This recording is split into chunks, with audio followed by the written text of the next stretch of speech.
When I looked at the range of possible scriptures for this Sunday, the reading from Numbers just jumped right out of the Bible at me. I said, we have to read that one. There's so much there in the story of Moses and the people on this long journey through the wilderness that just really resonates with me with where we are on this pandemic journey. It feels like we're somewhere in the middle of this 40-year trek through the wilderness.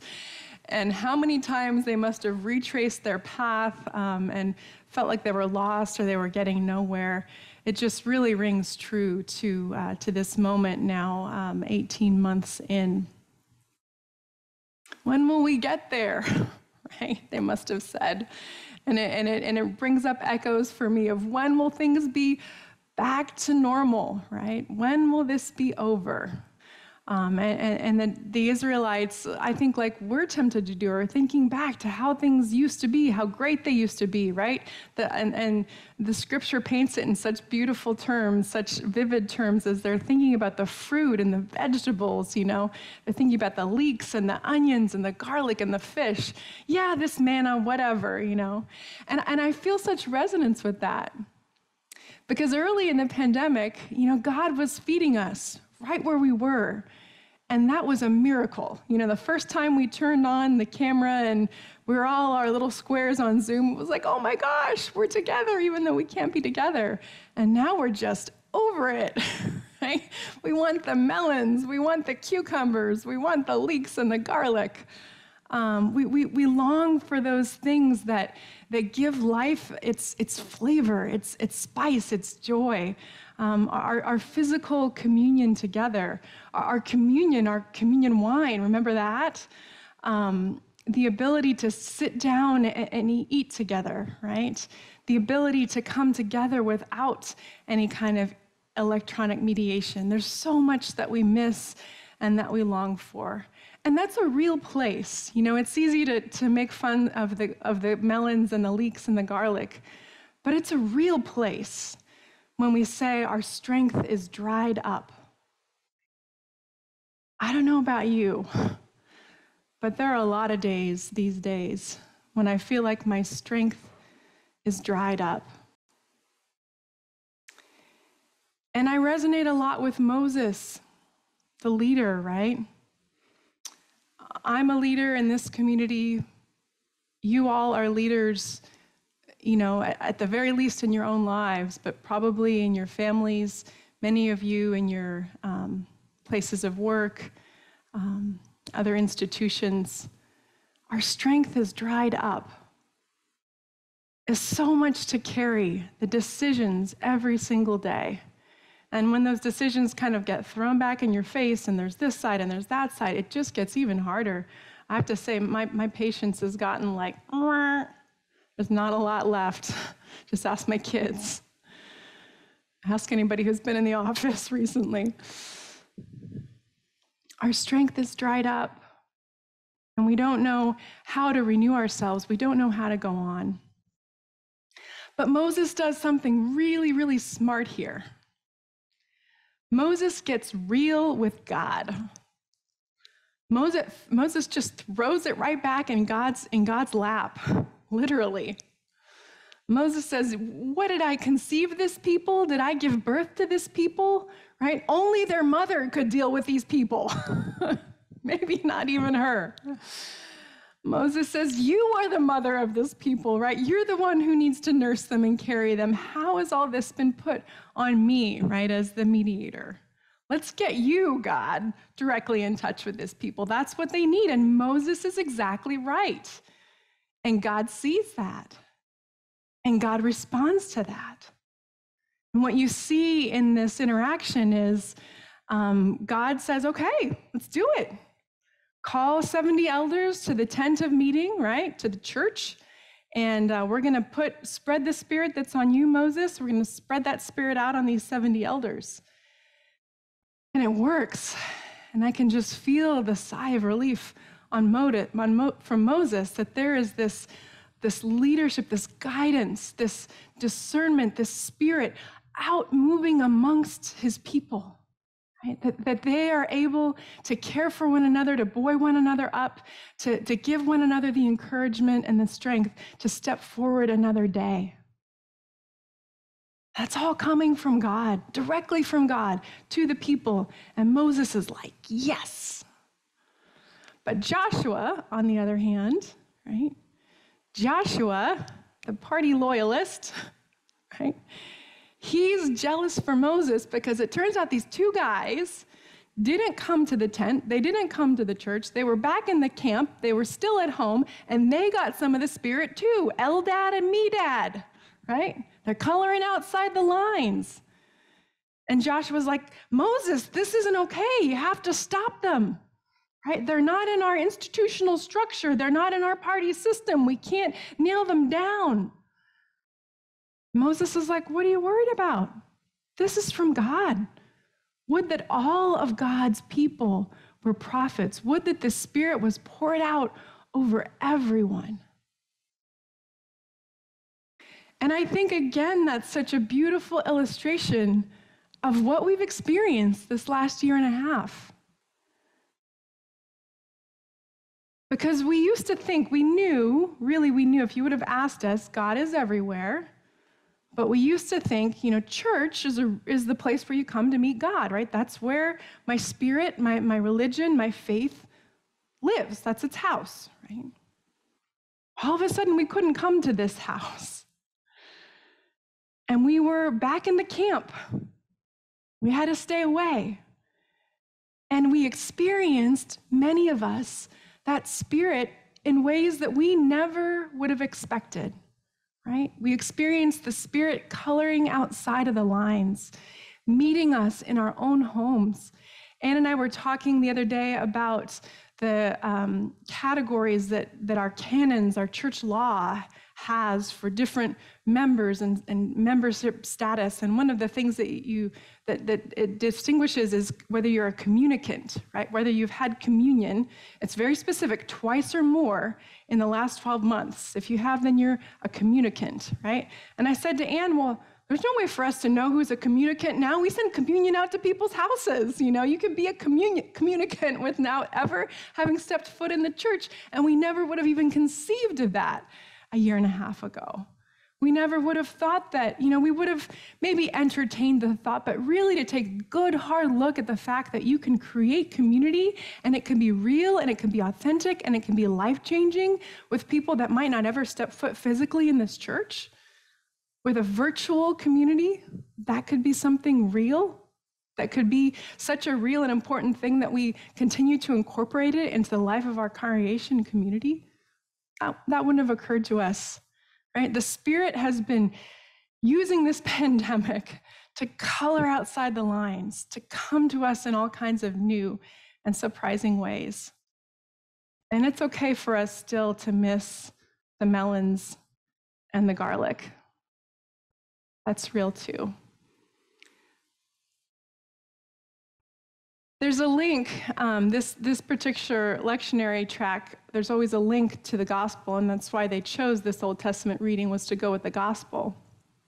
You can see that link in Joshua's response. It's the same as the disciples' response to the fact that someone who is not one of us is using Jesus' name, coloring outside the lines, not following the rules, and performing healing.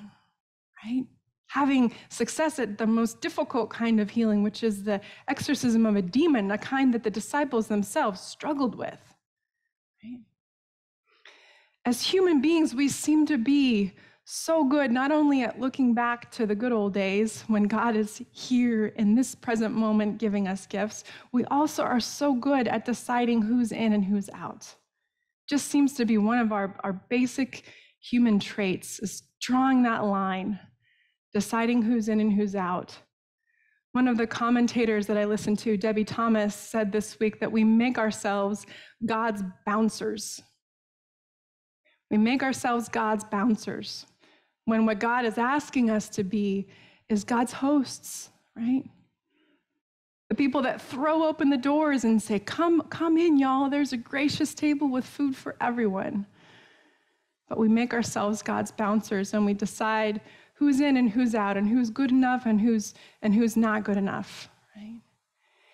And when you look at it from that perspective, right, that our perspective is so limited and God's is so broad, it's so wide, it's a little bit easier to understand this really strong, drastic, dramatic language that Jesus uses. Otherwise, that just kind of throws you when he starts talking about hellfire and self-maiming and drowning in the ocean with a millstone around your neck. He's so serious about, and it's hyperbole, okay, but he's so serious about the fact that deciding who's out, right, casting out the people who have even just the littlest bit of faith and hope, a shred of that to hang on to, is not okay. And when we draw that line and decide who's out and who's in, we have drawn ourselves on the opposite side of a line from God. That, my friends, is hell. We put ourselves there when we cast someone else outside of God's love, outside of God's grace, outside of the reach of God's forgiveness. In the middle of all of this language about hellfire and self-maiming, there's this beautiful image, just as the disciples are wanting to draw the entrance gate so narrow, Jesus throws it wide open. He says, whoever gives you a cup of water will not lose their reward. And I want you to think about that this morning. And think about the fact that there are places in this country today where it is illegal to give someone a cup of water. We're drawing the lines. Everybody's drawing lines. And God is on the other side of that line, saying, I love you and I want you. Come in, please. So this is a pretty hopeless portrait of humanity. But we've got one more bit. And it's almost thrown in kind of as this weird little catch-all at the end of the gospel, but I got sort of fixated on it this week. And I looked up a lot about salt. Salt is the oldest means of preserving meat. So when human beings about 8,000 years ago discovered that they could use salt to preserve their kill, right? There was this huge leap forward in survival rates and in civilization and society. And so they've discovered, places that are about 8,000 years ago, people started mining salt and distilling salt from water. So salt is a preservative, and as we all know from our daily culinary experiences, it's also an enhancer of the flavor. Sometimes you don't taste the salt. It's not a particularly salty thing, hopefully, but the salt brings out the flavor in whatever it is that you're eating. And salt has about 1 million other uses: medicinal, household uses, industrial uses now. And it's been used ritually in almost every religion across human history. Salt has had a really important place. And it's been a high value commodity, so much so that it has sometimes been used in place of money. And that's where our word salary comes from the Latin sal, right? So Jesus uses this random image of something that's so, it's interesting that he says, that salt, if it loses its saltiness, how can its saltiness be restored? And a couple of the folks I listened to this week pointed out, salt can't lose its saltiness, right? There's literally no way for that to happen scientifically to this mineral. You can dissolve it in water, you can boil off the water, and the salt will still be there and it will still be salty, right? So salt, Jesus again, I think, is using hyperbole to tell us this salt possesses its saltiness, right? Its saltiness is a quality that it has within and of itself. And I think it's also interesting that he uses this bizarre language, and honestly, these are just my guesses. Right? Your guess is as good as mine about what he means here, because that's what all of the commentators say. We're trying to figure this out here. Salted with fire. What a weird thing to say.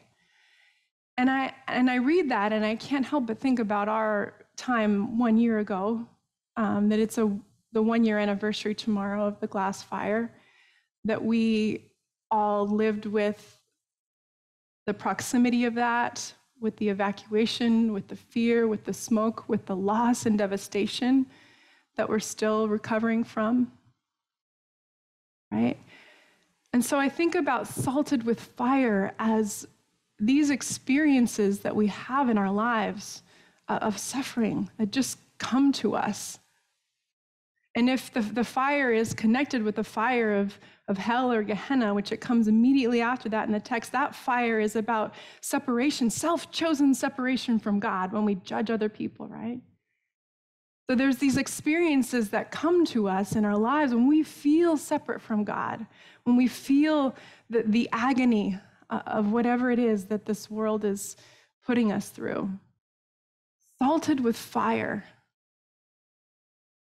So if living through those experiences, if overcoming those experiences, if somehow integrating those experiences brings us more of this quality of saltiness, and the quality of saltiness is something that exists in and of itself, but it also helps enhance and safeguard the good that it finds around it. I'm going to say that again. The saltiness exists in and of itself, but it can give itself to the food that's around it, enhancing it, preserving it, without losing any of itself. Maybe that salt is this relationship directly from God, right? This nursing from God, this being carried by God. We can hold in ourselves that relationship and that faith and that love, and then we don't have to prove ourselves over and against someone else. Right? We don't have to judge. We can find the good that's around us and enhance it and preserve it and lift it up and still have that peace in ourselves. And when he says, have salt in yourselves and be at peace with one another, that's my prayer. That's my prayer for all of us, my prayer for our country, my prayer for our community in this time when we continue to pass through places where we've been before, the valley of the shadow. May the words of my mouth and the meditations of all of our hearts be acceptable in your sight, O Lord, our strength and our Redeemer. Amen.